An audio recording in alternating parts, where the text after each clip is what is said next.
오늘 주제는 우선순위에 대한 것입니다. 요리를 하시는 분들은 다 아시겠지만 요리에서 이 순서가 너무 중요하다는 것을 아마 모르시는 분은 없으실 것입니다. 제가 초창기에 미국으로 유학을 가서 생활을 할 때 처음으로 요리를 해서 먹어야 했는데요. 한 번은 너무나 국이 먹고 싶어가지고 이 소고기 뭇국이 머릿속에 떠나지 않는 겁니다. 그래서 대충 생각해 보니까 별로 어려울 것 같지 않아가지고 이 마트에 가서 스테이크용 고기 큰 거 하나, 무 한 2덩어리, 양파, 파 몇 개를 사가지고 와서는 집에 와서 요리를 시작했습니다. 큰 냄비에다 물을 잔뜩 담아가지고 물을 풀풀풀 끓인 다음에 그 다음에 이제 썰어놓은 재료들을 한꺼번에 다 집어넣었습니다.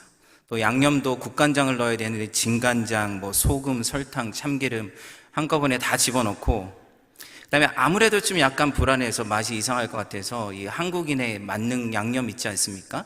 라면 스프를 하나 딱 집어넣고 그리고 나서 이제 뚜껑을 닫고 국을 끓이기 시작했습니다. 국은 오래 끓일수록 좋으니까 한 1시간 이상 푹 고아가지고 뚜껑을 딱 열었는데 이건 뭐랄까 국이라고 하기에는 좀 그렇고 이 죽과 같이 생겨서 도저히 먹을 수 없는 맛이었습니다. 그래서 조용히 뚜껑을 덮고 다시 라면을 끓여서 먹었습니다. 나중에 주변에 계신 그 사모님에게 여쭤보니까 이 국을 끓이는 순서를 적어주시면서 아무리 몰라도 그렇지 모든 재료를 한꺼번에 넣으면 먹을 수 없다라고 이야기를 해주셨습니다. 여러분 요리책을 보게 되면 모든 요리에는 순서가 있지 않습니까? 순서를 잘 지킬 때 맛있는 요리, 최소한 먹을 수 있는 요리를 만들 수가 있게 되는 것이죠. 마찬가지로 건강한 교회, 하나님이 기뻐하시는 교회가 되기 위해서는 언제나 우선순위가 있습니다. 어떠한 우선순위가 있는지를 오늘 함께 살펴보면서 특별히 로마 교회의 상황 속에서 어떠한 우선순위를 가지고 우리가 교회를 세워나가야 하는지 함께 생각해보는 시간을 가지면 좋겠습니다. 먼저 첫 번째로는 로마 교회의 상황을 저희가 좀 살펴보면서 시작하기 원하는데요. 이 사도 바울이 로마 교회에 편지를 쓸 당시에 이 로마 교회는 아주 특별한 역사적인 사건이 한 가지 있었습니다. 이 로마의 역사가인 이 스웨토니우스의 그 Life of Claudius, 이 황제 클라우디우스의 삶이라는 책을 보게 되면 그 당시에 로마에 이 많은 유대인들이 살고 있었는데 로마인들이 끊임없이 갈등을 일으키고 폭동을 일으키니까 황제가 이 모든 유대인들을 로마에서 추방시켜 버립니다. 그리고 나서 황제가 죽고 난 다음에 약 5년 정도가 지난 후에 다시 유대인들이 로마에 들어올 수 있게 되었습니다. 자, 이 사건은 로마 교회에 아주 큰 변화를 가져오게 되죠. 처음에는 이 로마 교회는 가정교회 형태로 이루어져 있었는데 유대인 신자와 이방인 신자로 이렇게 구성이 되어 있었습니다. 자, 그런데 처음에는 유대인들을 통해서 복음이 전파되었기 때문에 교회는 대체적으로 유대인의 문화와 관습이 지배하고 있었고 유대인들의 목소리가 훨씬 더 크게 작동하고 있었습니다. 자, 그래서 예수님을 믿게 되면 유대인의 관습을 따라서 할례도 받고 율법도 지키고 유대화 되어야 한다고 대체로 생각했습니다. 그래서 그 당시에는 유대 신자들이 교회 내 강자였고 이방인 신자들이 약자의 위치에 놓여져 있었던 것이죠. 자, 그런데 클라우디우스 황제가 죽고 난 다음에 그리고 나서 이제 유대인들이 돌아오기까지 약 5년 정도의 시간 동안에는 이방인 신자들만 교회에 남아있게 되었습니다. 여러분, 각 그 5년 동안 교회 안에서 어떤 일이 벌어졌을까요? 자, 이방인 신자들만 교회에 있었기 때문에 이제 더 이상 유대 문화나 율법을 지킬 필요가 없다라고 생각하게 되었고 또 심지어 어떤 사람은 하나님께서 유대인들을 버리셨고 하나님의 백성을 이방인으로 대체하셨다라고 주장하는 사람도 생겼습니다. 자, 그런데 5년이 지나고 나서 유대인 신자들이 다시 교회로 돌아오게 된 것이죠. 자, 그래서 교회는 다시 이방인 신자와 유대인 신자가 함께 공존하는 공동체가 되었습니다. 여러분, 교회가 이제는 서로가 서로를 용납하고 함께 평화로운 교회를 만들어 갔을까요? 그렇지 않죠. 자, 이전에는 유대인 신자가 강자의 위치에 있었다면 지금은 이방인 신자가 강자의 위치에 서게 되었고 유대인 신자는 약자의 위치에 놓이게 됩니다. 이 둘 사이의 관계를 어떻게 이해해야 할까요? 여러분, 이방인 신자들은 다시 유대의 관습과 율법을 따라서 살아가야 할까요? 아니면 유대인 신자가 모든 율법과 관습을 버리고 자유롭게 되어야 할까요? 이 둘 사이에 심각한 갈등이 내재되어 있었고, 이 언제 터질지 모르는 시한폭탄처럼 작동하고 있었습니다. 여러분, 그때나 지금이나 교회에는 다양한 갈등과 문제가 생깁니다. 어떤 분들은 아니, 교회에 어떻게 문제가 생길 수 있느냐라고 이야기하실 수 있지만, 이 바울의 편지들을 보게 되면 이 성령의 역사로 충만했던 초대교회들에서도 문제가 없는 교회는 하나도 없었습니다. 우리가 막연하게 문제 없는 교회가 좋은 교회야 라고 생각할 수 있지만, 문제가 없었던 교회는 그때도 없었고 지금도 없고 앞으로도 없을 것입니다. 자, 그러면 진짜 문제는 교회 안에 문제가 있다는 것이 문제가 아니라, 진짜 문제는 그 문제를 해결할 수 있는 능력이 있느냐, 그러한 영적인 능력이 있느냐, 여기에 달려 있다는 것이죠. 여러분, 모든 사람, 건강한 사람의 몸에도 암세포가 있다고 하죠. 그런데 건강하기 때문에, 면역력이 좋기 때문에 그 암세포를 죽이거나 컨트롤할 수 있어서 건강한 몸을 유지하게 되는 것입니다. 마찬가지로 건강한 교회는 문제가 없는 교회가 아닙니다. 문제를 해결할 수 있는 영적인 능력이 있는 교회가 건강한 것이죠. 어떠한 문제가 발생하든지 그 문제를 해결할 뿐만 아니라 그 문제를 통하여서 더욱더 성장해가는 교회가 건강한 교회라고 말할 수가 있습니다. 자, 그러면 건강한 교회는 어떠한 면역력, 어떠한 영적인 능력을 가지고 있어야 하는 것일까요? 우리는 바울의 이야기를 통해서 크게 두 가지의 우선순위를 생각해보고, 그것을 통해서 문제를 어떻게 해결해야 하는지를 함께 생각해 보면 좋을 것 같습니다. 자, 첫 번째로, 우선순위의 첫 번째는 하나님께서 우리 모두를 받으셨다라는 사실에서부터 우리는 출발해야 한다는 것입니다. 오늘 본문 1절부터 3절까지를 함께 읽어보면 좋겠습니다. 우리 천천히 함께 읽겠습니다. 시작. 믿음이 연약한 자를 너희가 받되 그의 의견을 비판하지 말라. 어떤 사람은 모든 것을 먹을 만한 믿음이 있고 믿음이 연약한 자는 채소만 먹느니라. 먹는 자는 먹지 않는 자를 업신여기지 말고 먹지 않는 자는 먹는 자를 비판하지 말라. 이는 하나님이 그를 받으셨음이니라.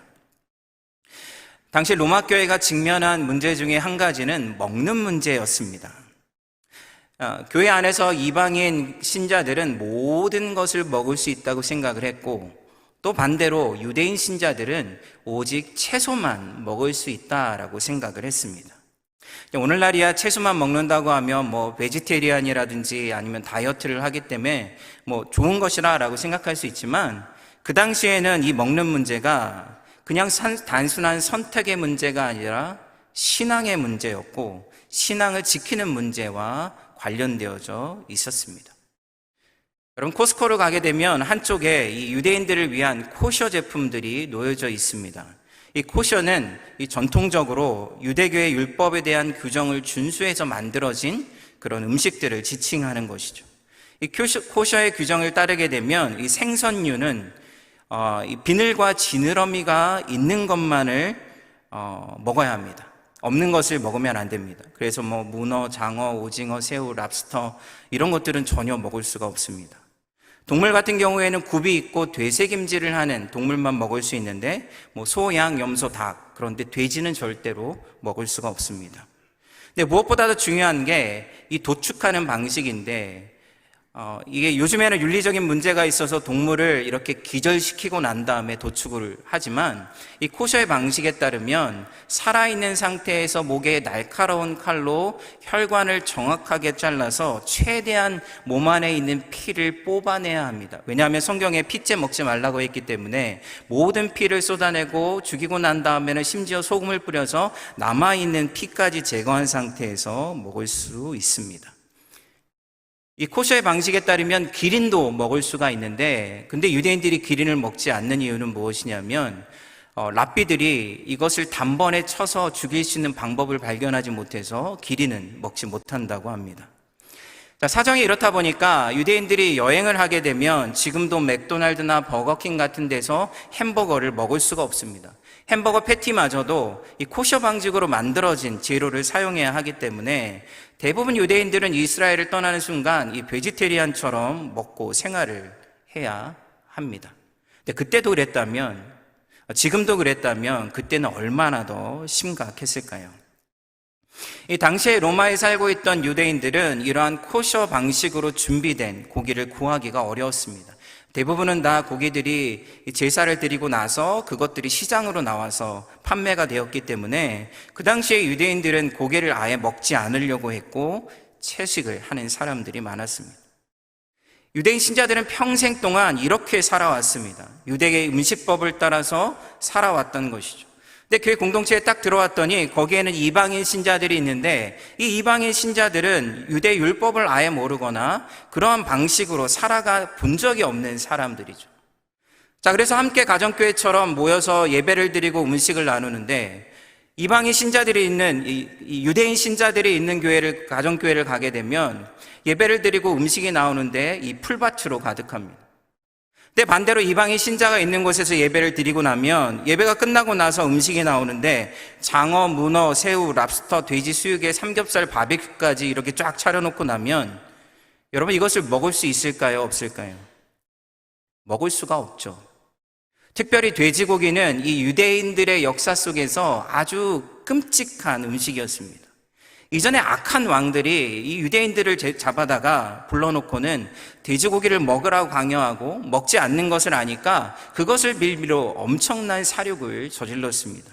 심지어 어떤 가족은 7 아들이 있었는데 7 아들이 돼지고기를 먹지 않아서 차례대로 죽임을 당한 경우들도 있었습니다. 그래서 유대인들에게는 이 뼛속까지 돼지고기는 불결하다는 것을 생각하며 자라왔던 것이죠.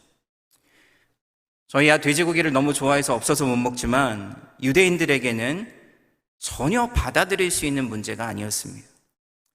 이것을 어떻게 이해하면 좋을까요? 이걸 가장 쉽게 이해할 수 있는 방법은 예를 들어서 이 강아지를 너무나 좋아하는 외국 사람이 한국에 방문을 했는데 이 최고의 음식을 대접한다고 멍멍이 고기를 대접을 한다면 여러분 기겁을 하고 도망을 칠 것입니다.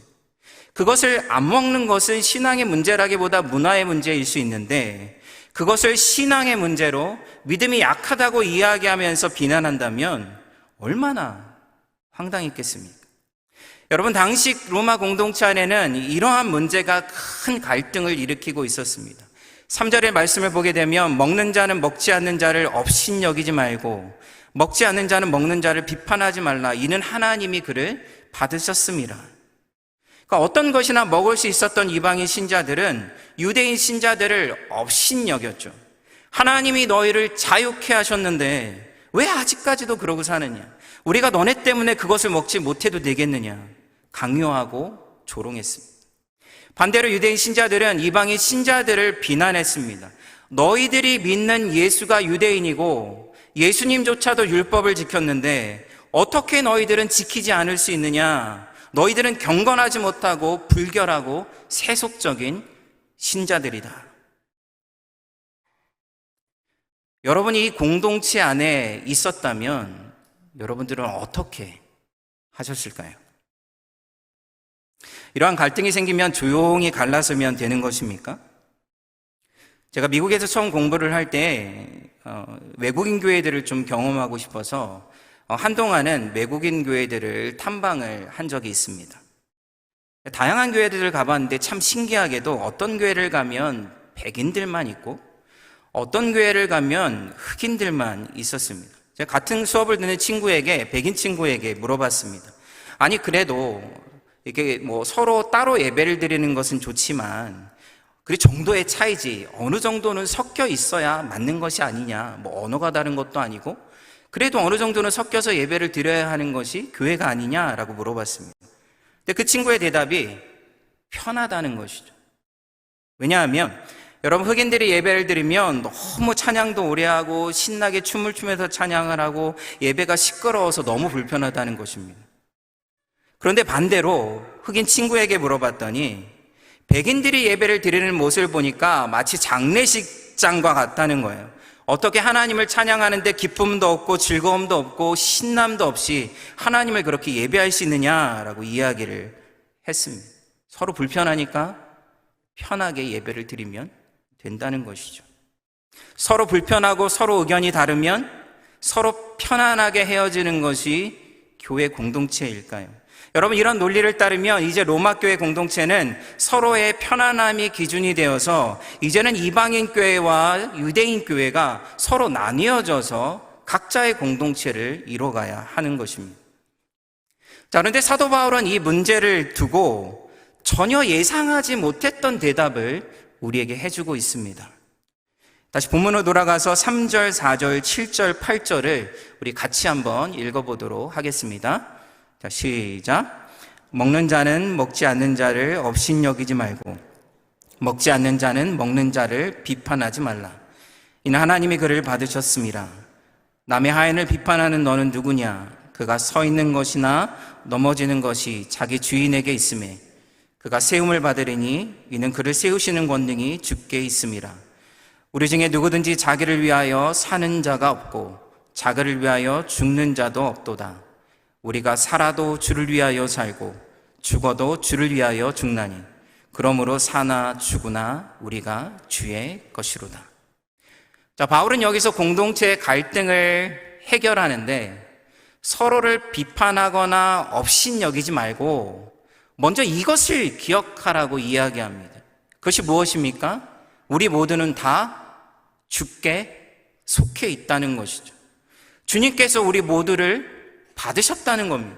그러니까 우리 자신은 내 것도 아니고 너희 것도 아니고 우리 모두가 다 주님의 것이라는 생각에서부터 출발해야 한다는 것입니다.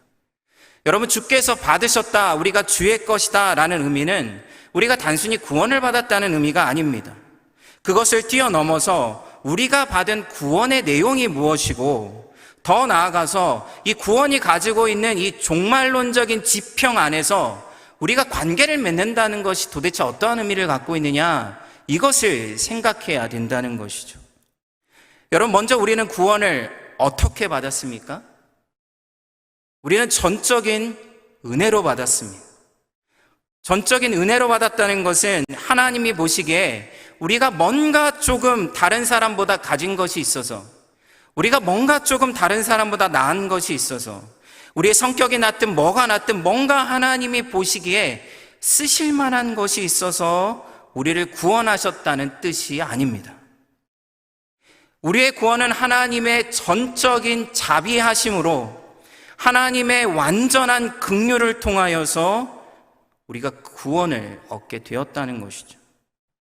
그러니까 우리 안에 어떠한 하나님의 선택의 근거가 없음에도 불구하고 하나님의 자비하심으로 우리가 구원을 받았다면 그것이 우리의 삶에 어떠한 태도를, 그리고 공동체 안에서 어떠한 태도를 갖게 만들어줄까요? 우리가 마땅히 가져야 할 태도는 무엇입니까? 그것은 C.S. 루이스가 말하기를 영적인 파산주의라는 것입니다. 여러분, C.S. 루이스는 믿음을 자신의 영적 파산됨을 발견하는 것이다 라고 이야기합니다.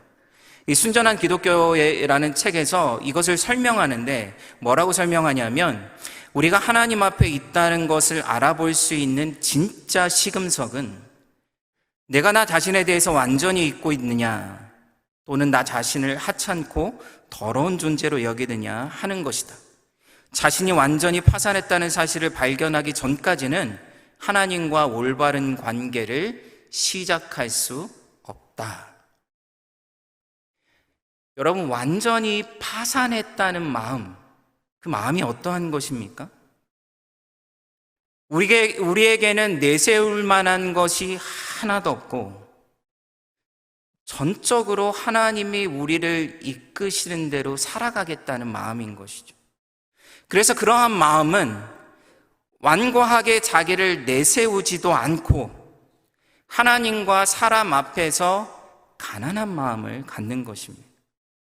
우리가 어떠한 말을 하거나 행동을 했을 때든지 하나님의 뜻을 주의 깊게 생각하고, 우리가 조금이라도 잘못된 말과 행동이 있었다면 금방 돌이켜서 하나님의 뜻에 우리의 삶을 맞추려고 하고, 우리가 나아가는 길 가운데 우리가 함께 살아가는 성도들에게 그들 앞에 걸림돌과 거치는 것을 두지 않기 위해서 주의 깊게 살아가는 부드러운 마음이 영적인 파산된 마음인 것이죠. 이러한 영적인 파산된 마음을 가지고 있을 때만 우리는 하나님과의 관계를 시작할 수 있고 그리고 건강한 공동체를 세워갈 수 있다는 것입니다. 여러분, 공동체 안에 있는 문제들을 다루게 될 때 서로가 이러한 가난한 마음, 부드러운 마음을 가지고 다가갈 때만 하나님의 뜻을 분별할 수 있게 되는 것입니다. 여러분, 또한 주의 것이라는 것은 우리가 받은 구원의 종말, 이 구원을 이 종말론적인 지평 아래서 우리의 관계를 생각해 보는 것입니다.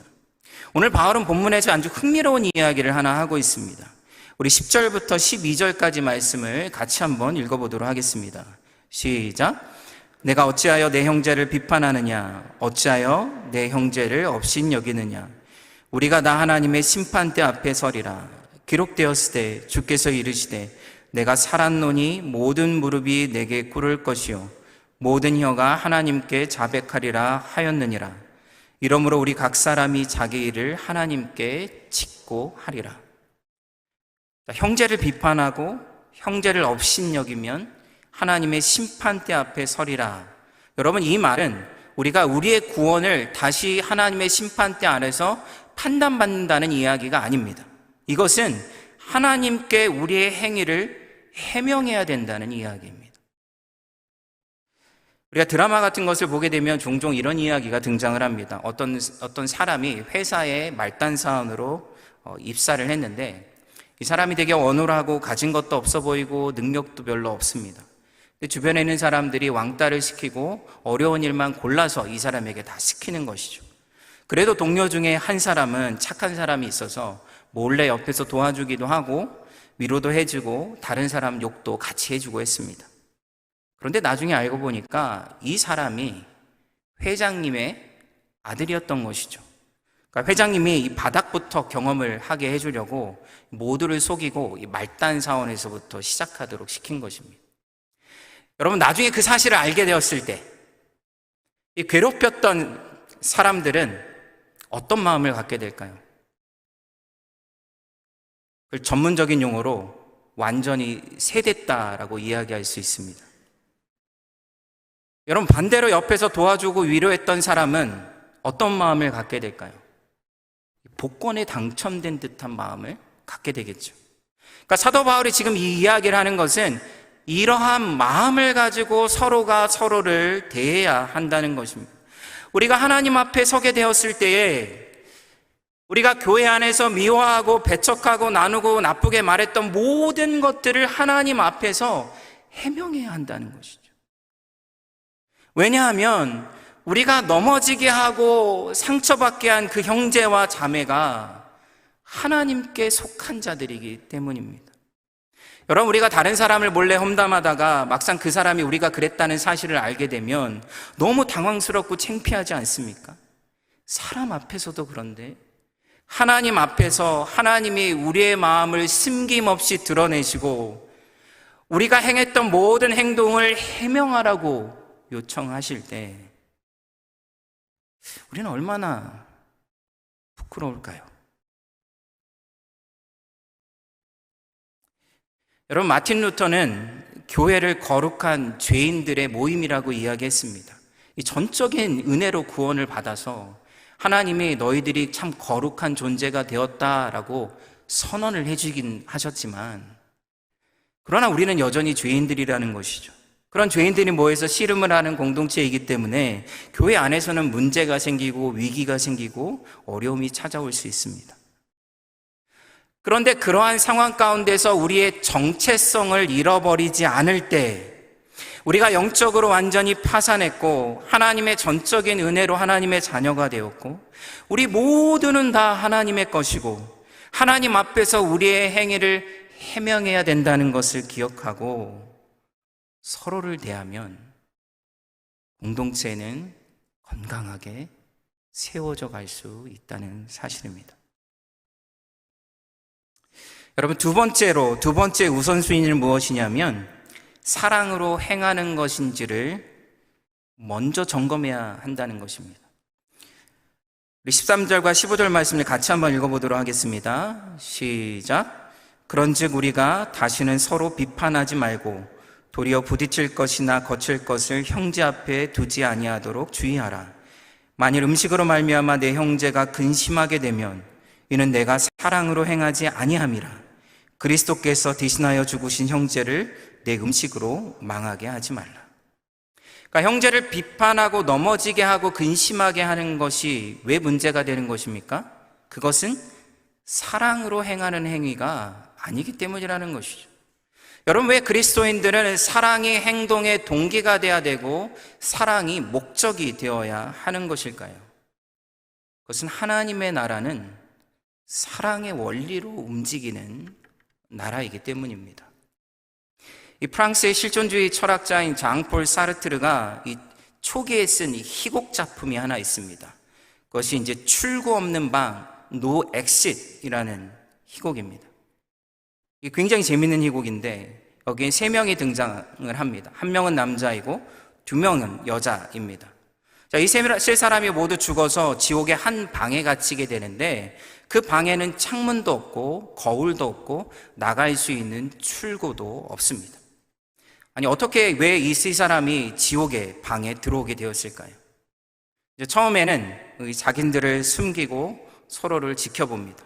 시간이 지나면서 자기들이 지었던 죄들을 털어놓기 시작하는데 그 한 남자는 신문기자로서 이 겉으로 볼 때는 사회 정의를 막 외치며 살았지만 그 이면에는 온갖 여자들과 이 관계를 맺고 심지어 자기 집으로 그 여자를 데리고 와서 이 방탕한 생활을 하다가 총에 맞아서 죽게 됩니다. 한 여자는 동성애자였는데 사촌의 아내를 빼앗아서 그 사건 때문에 사촌이 달려오는 기차에 뛰어들어서 죽게 되고 그 사실을 알게 된 여자는 자기의 생을 마감하게 됩니다. 마지막 3번째 여자는 결혼을 했지만 다른 남자와 바람이 나서 원치 않은 아이를 갖게 됩니다. 그런데 이 아이를 낳자마자 아이를 돌에 매달아서 바다에 빠뜨려 죽이게 됩니다. 무슨 이야기가 이 콩가루 같은 이야기들로 가득한지 모르겠지만 핵심은 이것입니다. 자, 이 세 사람이 출구 없는 방에 갇혀서 서로 자신의 죄를 털어놓기 시작을 하는데 자기의 추악한 모습을 털어놓고 용서를 받기를 원하지만 서로가 이야기를 하면 할수록 용서하기는커녕 서로를 조롱하고 비난하기 시작합니다. 서로의 잘못을 계속해서 들춰내고 그리고는 자기들을 파괴시켰던 욕망이 사라지지 않았기 때문에 그 욕망이 계속해서 서로를 파괴하는 방식으로 작동하게 된 것이죠. 그래서 그 희곡의 맨 마지막에 정말 유명한 말이 나옵니다. 그것은 무엇이냐면 지옥은 타인이다라는 말입니다. 지옥은 타인이라는 것이죠. 여러분, 사랑하지 않는 사람들이 모인 곳은 어떠한 곳입니까? 결국에는 자기의 욕망을 충족하기 위해서 살아가는 곳이고 그 욕망은 언제나 서로를 파괴하는 방식으로 작동하기 때문에 결국에는 모든 사람들이 지옥으로 가게 되는 것입니다. 이 사르트르는 철저한 무신론자였지만 그 누구보다도 인간의 절망을 정확하게 꿰뚫어 본 사람이었습니다. 출구가 없는 방. 이것이 이 세상에서 사람들이 공동체를 만들어가는 방식이라는 것이죠. 자, 그런데 교회 공동체는 세상의 공동체와는 전혀 다릅니다. 여러분, 성경 어디에서도 예수님을 믿는 순간 개인적으로 구원을 받고 개인적으로 신앙생활 하다가 개인적으로 하나님 나라에 들어간다고 이야기하는 것은 없습니다. 우리가 예수님을 믿는 그 순간 우리 모두는 다 그리스도의 몸이 되는 것이죠. 그 몸의 기초는 예수 그리스도이시기 때문에 그 몸을 이루는 원리와 그 몸을 움직이는 힘은 예수 그리스도가 보여주시는 사랑 이외에는 없습니다. 교회 공동체는 이러한 사랑의 원리로 움직이고 있기 때문에 서로가 서로의 지옥이 되는 세상의 원리가 아니라 서로가 서로의 천국이 되는 원리로 교회는 이루어지게 되는 것이죠. 여러분, 비록 우리가 사랑이 부족하고 비록 우리가 늘 사랑에 실패해도 교회는 사랑의 힘으로, 사랑을 향한 방향으로 끊임없이 흘러가야 하는 것입니다. 바울이 고린도전서 13장 그 유명한 사랑장에서 사랑이 빠져버린 것은 그것이 아무리 정의로운 말이라도, 그것이 신비로운 말이라도, 심지어 천사의 말이라도 울리는 꽹과리에 지나지 않는다고 선언하고 있습니다. 바울은 로마서의 마지막 16장에서 교회의 공동체, 이 코이노니아, 친교의 중요성을 아주 강하게 설명하고 있습니다. 16장 17절부터 말씀을 우리 같이 한번 읽어보도록 하겠습니다. 시작.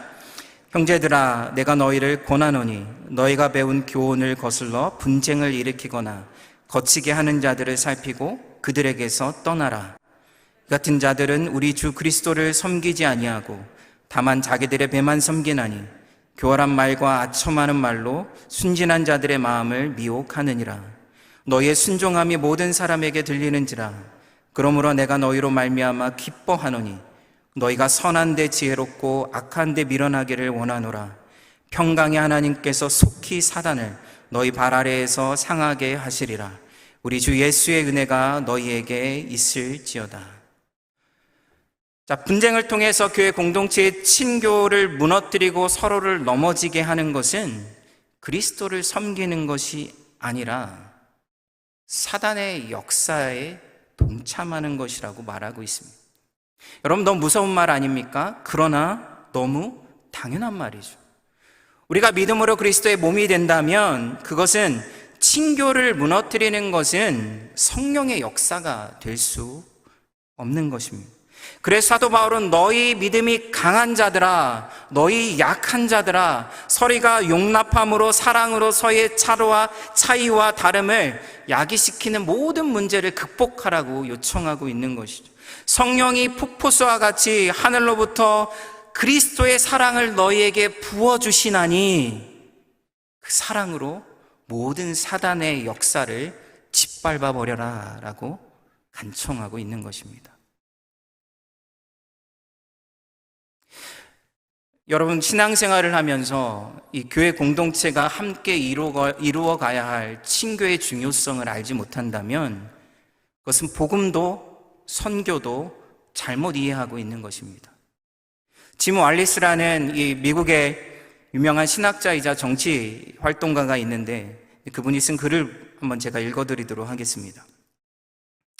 우리 시대의 가장 절실한 코이노니아, 친교는 즉 서로 사랑하고 세상을 위해 생명을 바치라는 부르심이다. 지역교회 차원에서 함께 살아가고 호흡하며 사랑하는 신앙 공동체를 만들어내는 것이 다른 모든 것의 기초다. 복음 선포, 카리스마적 은사, 사회활동, 그리고 예언자적 증거는 개별적으로는 세상의 진정한 위협이 되지 못한다. 이 요소들이 전적으로 새로운 질서를 구체화하는 공동체로부터 분리될 때는 더욱 그러하다. 세상에 근본적으로 도전하고 가시적이고 구체적인 대안을 제시하는 것은 다름 아닌 신앙 공동체의 지속적인 삶이다. 교회는 분명 그런 공동체를 재건하도록 부름받았다. 여러분, 우리가 선교와 전도를 이해할 때 밖에 나가서 전하는 행위, 그리스도를 소개하는 행위로만 생각한다면 복음을 잘못 이해하는 것입니다. 여러분, 사도 바울이 이야기하고 짐 왈리스가 이야기하는 것처럼 교회가 교회되는 것, 교회가 자기의 모습을 이루어가는 것, 이것이 가장 기초적이고 가장 중요한 선교라는 것이죠. 여러분, 교회에 많은 해야 될 일들이 있습니다. 해외 선교도 해야 되고, 단기 선교도 해야 되고, 구제도 해야 되고, 다음 세대도 세워야 하고, 너무나 중요하고 필요한 숙제들이지만 더 얼전트한 숙제는 무엇이냐면 교회가 교회되는 것이죠. 교회가 자기 자신이 되지 못한다면 어떻게 세상의 복음의 진실함을 설명할 수 있겠습니까?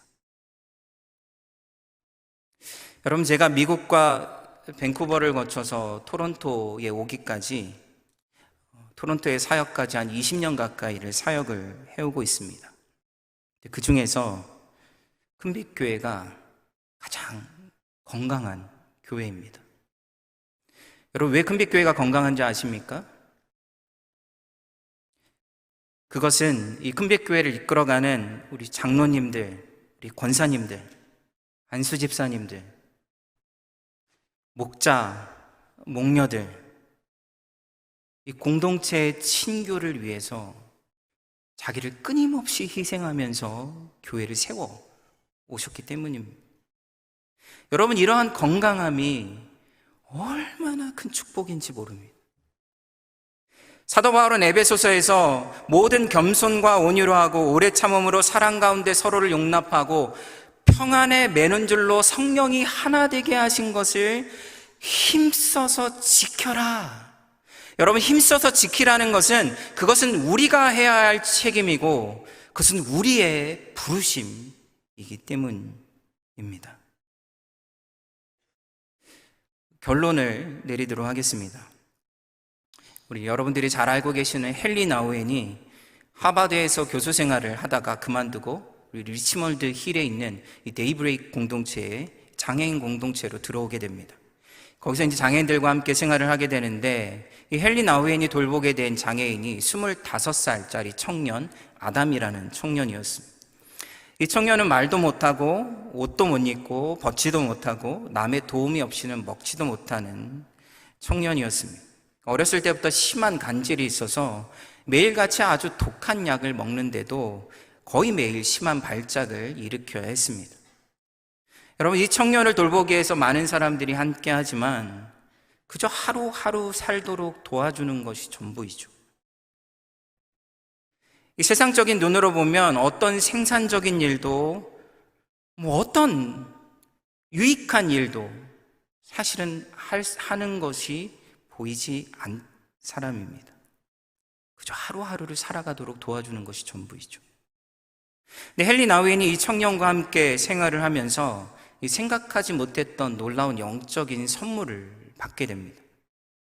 아담은 말도 못하고 표정으로도 손과 발로도 대화를 할 수 없지만 아담을 돌보면서 아담과 마음이 통하는 것을 느끼게 되고 말을 잘하는 사람들보다 더 깊은 영적인 대화를 하기 시작합니다.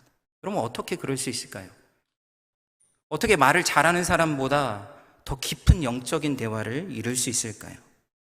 그 이유는 하나님이 모든 생명을 사랑받고 사랑하는 존재로 지으셨기 때문에 우리가 사랑 안에 있을 때 우리는 영혼과 영혼이, 마음과 마음이 이어지는 친밀함을 누리게 되기 때문입니다.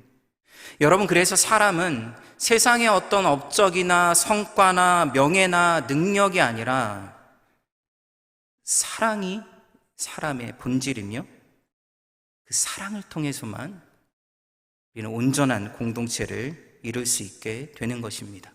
여러분, 공동체는 사랑을 배우는 곳입니다. 그 언어는 영원한 천국의 언어이고 예수님을 만나는 언어이고 다른 사람에게 다가가는 언어인 것이죠. 그런 언어를 배울 때만 이 땅에서 예수님이 기뻐하시는 공동체를 이룰 수 있고 세상에서 예수님의 사랑의 진실함을 우리가 온전히 선포할 수 있습니다. 교회 안에는 많은 문제와 어려움이 생길 수 있습니다. 그러나 그것마저도 우리에게 사랑을 가르치시는 그리스도의 은혜임을 깨닫고 여러분, 날마다 이 큰빛 공동체 안에서 천국의 언어, 사랑의 언어를 배워가시는 우리 모두가 되시기를 주님의 이름으로 축원합니다. 이 시간 다 함께 같이 기도하는 시간 갖도록 하겠습니다. 여러분, 지금 우리가 함께 예배하는 공동체는 하나님이 주신 선물이자 이 그리스도의 몸을 이루어가라는 하나님의 부르심입니다. 우리는 함께 공동체를 세워야 하고 이 안에서 사랑을 배워야 하고 사랑을 나누는 공동체가 되어야 합니다. 우리가 이전에 교회 안에서 어떤 경험을 했든지 우리가 관계 안에서 어떤 문제와 아픔을 경험했든지 하나님은 이 모든 것들을 통해서 하나님의 사랑을 배우길 원하고 하나님의 사랑을 실천하기 원하십니다. 여러분, 이 시간 함께 같이 기도할 때에 하나님 이 시간 하나님의 마음, 그리스도의 사랑을 부어주셔서 우리의 모든 마음의 상처가 치유되고 우리 안에 생명의 공동체, 사랑의 능력이 충만한 공동체, 이 땅 가운데서 교회가 교회되는 공동체, 그런 공동체를 세워갈 수 있도록 우리 모두를 인도하여 주옵소서. 이 시간 함께 같이 기도하며 나아가겠습니다.